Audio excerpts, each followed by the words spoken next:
Hello, traders. Welcome to your first charting video. It's been very exciting. You've gotten all the tools to sharpen your mindset, and you have all the tools necessary to actually execute your trades. Now, let's get into it. So, how are your dollars multiplied? Now, we're going to be going over what we call pips. Now, pips stand for point in percentages, which are commonly known as points. If you ever heard of the Dow Jones or the S&P being up by 200 points, it represents the fourth decimal place in most currency pairs, except for the pairs that involve the Japanese yen. So let's go over on how to calculate these manually, even though there are some tools nowadays that can help you calculate it very easily. Let's get started. So price can be found on the right hand side of your chart. This is Euro USD, and the current price is going for 1.11722. So this is being recorded in real market time. So I'm going to be fast forwarding the video so that price can lower and we can get a new point of price.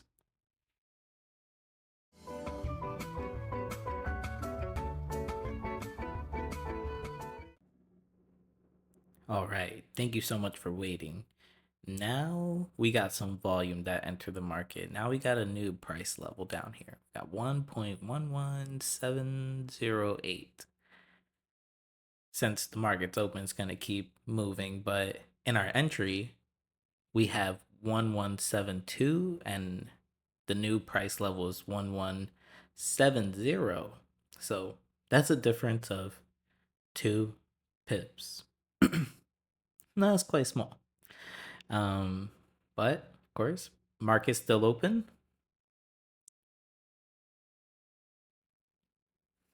All right. Now, this is a tool that helps you calculate it much faster. You see how I started from the entry and started to pull it down to where price is, and it keeps on going. 4 pips. Wow. It's like an extremely bearish bias here. Let's grab 1.11676. Entry being 7.2. Oh, 1 second. Looks like more volume has entered the market. Let me just adjust. Cool.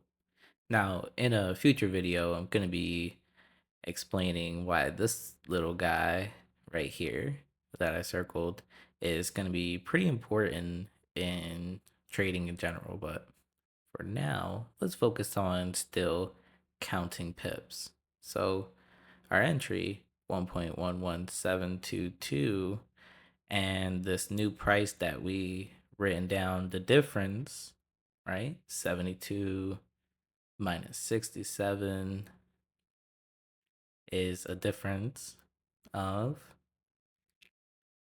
about 5 pips.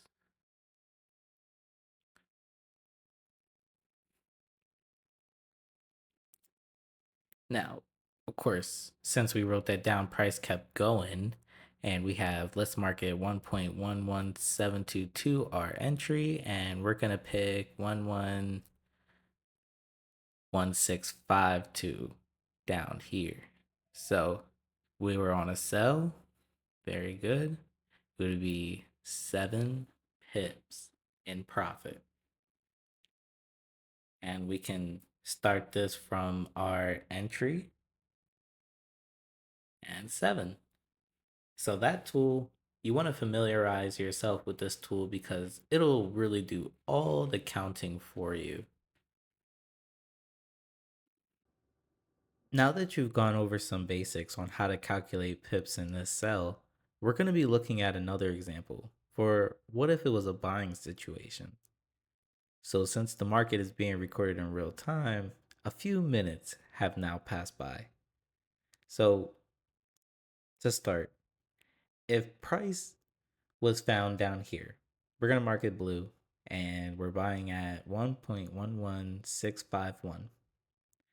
And with all of this bullish volume, we're going to be taking what price 1.11810, and I'm just going to go ahead and mark this area for where we closed it. We're just going to mark it red.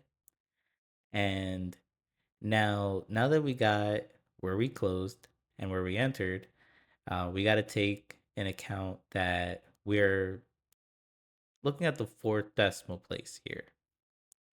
Now, this one's a little more than just 1 through 10. So we're going to just take an easy equation and we're going to go 81 minus 65 to find out what difference is this. This would be a 16 pip, like a 16 pip difference. And since it's a buy, this is positive, this plus.